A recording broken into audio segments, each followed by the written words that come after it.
윤석열 전 검찰총장이 정계 입문과 동시에 거센 검증 압박을 받고 있습니다. 특히 윤 전 총장의 부인이 자신에 대한 의혹을 반박하고 장모가 받는 재판의 선고가 다가오며 정치권의 시선은 처가 관련 의혹으로 집중되는 분위기입니다. 방현덕 기자입니다. 신생 언론사를 통해 자신의 과거 소문을 강하게 반박한 윤 전 총장 부인 김건희 씨. 정치권에선 김 씨의 해명을 놓고 온종일 설왕설래가 이어졌습니다. 이른바 엑스파일 의혹 상당 부분은 윤 전 총장 장모와 10년 넘게 소송전을 벌인 동업자에게서 나왔습니다. 2003년 윤 전 총장 장모와 한 건물에 공동 투자한 정대택 씨. 50억 원대 이익금을 놓고 분쟁이 붙었습니다. 소송전 끝에 정 씨는 실형을 살고 재산도 대부분 잃게 됩니다.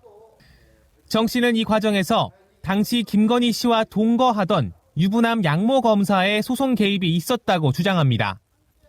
또 2012년 전후부턴 김 씨와 결혼한 윤 전 총장이 이른바 뒷배 역할을 했다는 겁니다.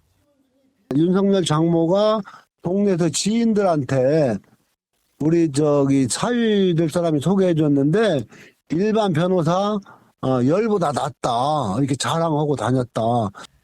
김 씨 설명은 다릅니다. 소송에서 패소한 정 씨의 음해성 주장이란 겁니다.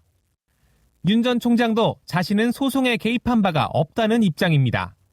검사로 재직하는 동안이나 그 이후에나 법 적용에는 절대 예외가 있을 수 없다는 그 신념으로 일을 해왔습니다.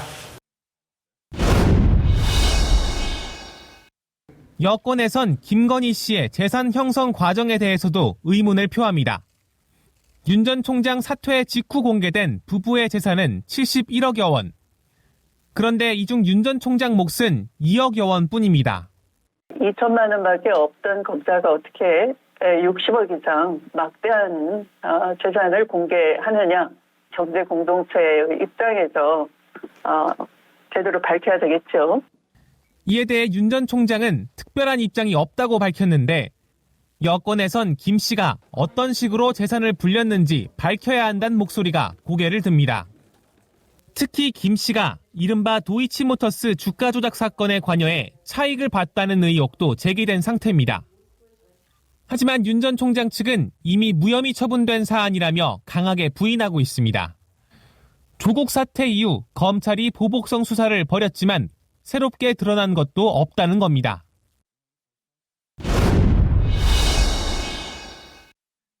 사기당한 적은 있어도 누구한테 10원 한 장 피해준 적 없다. 윤 전 총장이 장모에 대해 내놓은 걸로 알려진 언급입니다.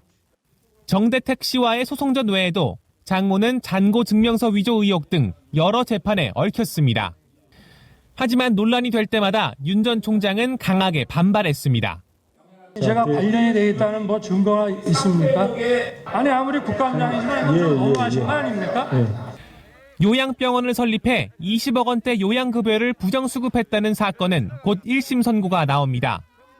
윤 전 총장 측은 정치적 수사라며 결과를 자신했는데 법원 판단에 따라 윤 전 총장의 공정과 정의의 이미지가 굳어질 수도 흔들릴 수도 있습니다. 연합뉴스 TV 방현덕입니다.